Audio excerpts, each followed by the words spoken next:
নমস্কার বন্ধুরা, আপনারা কেমন আছেন? আমি তো খুব ভালো আছি। আমরা শিলিগুড়িতে নেমে পড়েছি। এবার আমরা হোটেলে যাব। চারিদিকে দৃশ্য দেখতে দেখতে আমরা এগিয়ে চললাম।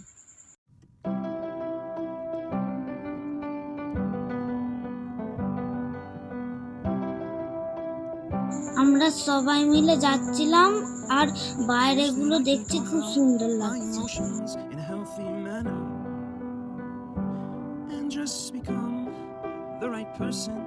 আমরা এখন হোটেলে পৌঁছে গেছি। এখন আমরা যাব রুমে।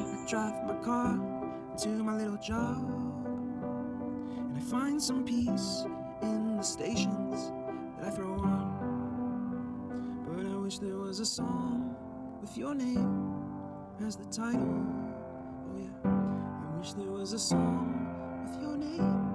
আমি এই রুমটাতেই সেই দিনে ছিলাম। অনেকগুলি বেড দেওয়া ছিল। আমরা খুব সুন্দরভাবে রাতটা কাটিয়েছিলাম। সেদিন ডিনারে ছিল বিরিয়ানি। আবার হবে নেক্সট ভিডিও দেখা।